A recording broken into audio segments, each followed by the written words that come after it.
A doppelganger is a mysterious exact double of a living person. Doppelganger is a German word that literally translates to double walker or double goer. A doppelganger isn't someone who just resembles you, but is an exact double, right down to the way you walk, act, talk, and dress. A friend or even a close relative who encounters your doppelganger will swear it was you, even though you can prove you were not in the location the double was sighted. The following are 3 true cases of what appear to be doppelgangers. Jason Burke. In the summer of 2000, an unusual series of events transpired revolving around Army soldier Jason Burke and his wife at the time. What makes these events particularly strange is that they appear to involve sightings of Jason's apparent doppelganger, an exact double or replica of a living person, by both his wife and later his girlfriend, while he was physically located elsewhere. The first sighting occurred one afternoon when Jason was stationed at the motor pool, cleaning the inside of his M1 tank after returning from the field. According to Jason's account, he received a phone call from his visibly shaken wife while working on the tank. She asked where he was and what he was doing in an insistent tone. Jason repeatedly told her he was at the motor pool working on his tank, even having a fellow tank crew member vouch for his presence there. Jason's wife then proceeded to explain the reason for her distressed state.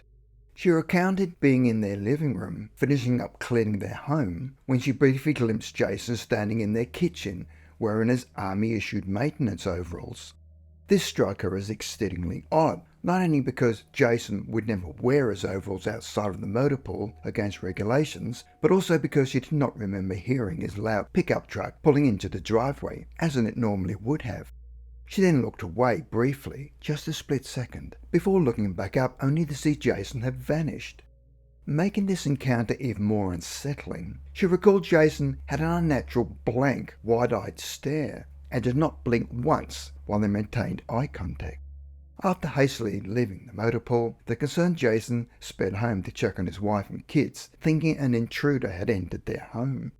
But he found his wife visibly shaken, sitting on the living room couch, and his kids sleeping peacefully.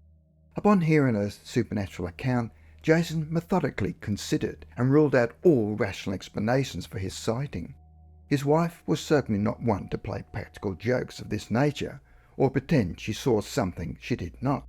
There was also no possibility his doppelganger could have entered or exited the home by conventional means during the brief moments his wife looked away. One might conclude she simply hallucinated seeing Jason. But the accurate details of his work attire at the time seemed to preclude even this. Several years later, in 2006, now divorced and working as a policeman in Killeen, Texas, Jason became involved in an eerily similar occurrence with his new girlfriend, who lived 2 hours north in Wichita Falls. One evening, after assisting with apprehending a wanted fugitive wielding a shotgun, Jason received another distress call from his girlfriend, who claims she just saw him standing in her living room. Just as before, she described him sporting the exact clothes, his police uniform and shotgun, staring blankly without blinking until he casually strolled out of view towards her bedroom hallway. Jason considered the possibility she somehow communicated with his ex-wife to contrive an elaborate prank, but he knew that to be highly implausible. The two did not know each other, much less have any motivation to jointly fabricate such an elaborate falsehood. The accurate description of his uniform and firearm, when his girlfriend had no way of actually knowing these details, also lent credibility to his sincerity. Jason even mentioned his own mother once hearing his voice clearly inside her home while he was deployed overseas in Iraq. So, what possibility could account for these extremely improbable sightings of Jason's doppelganger by 2 separate individuals while he was objectively confirmed to be elsewhere?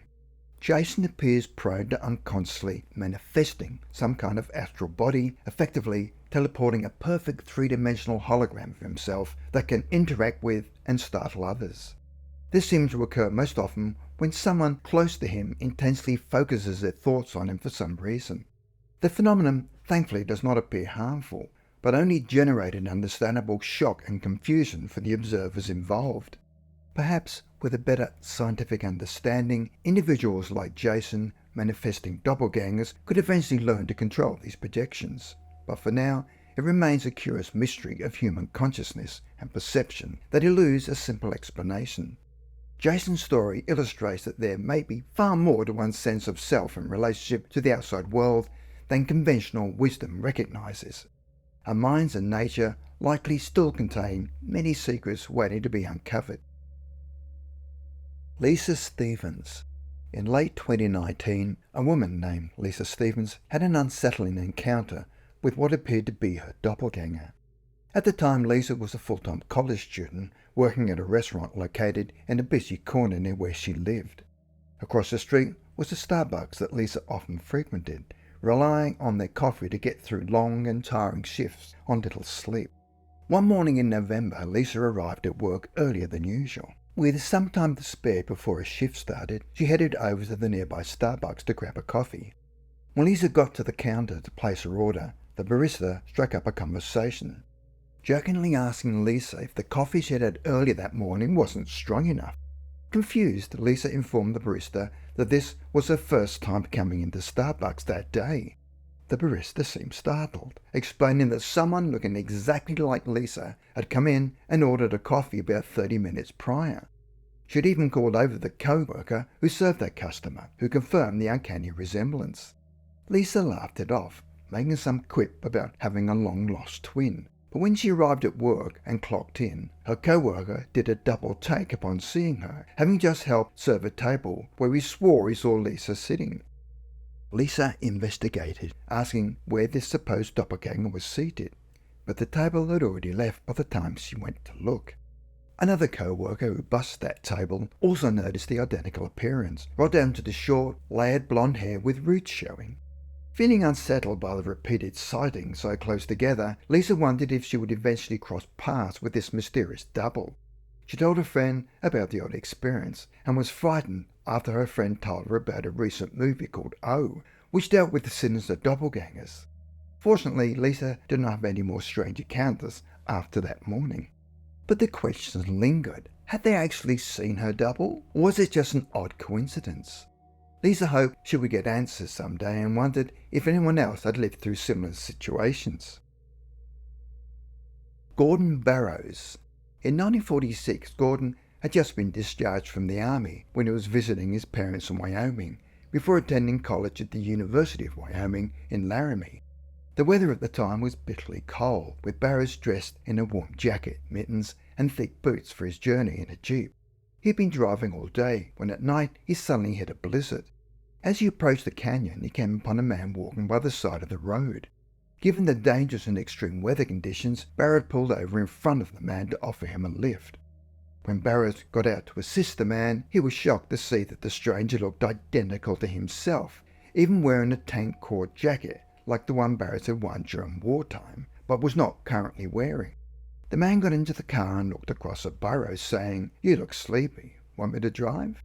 Barrows said he was tired from driving all day and accepted the offer, immediately falling asleep in the passenger seat.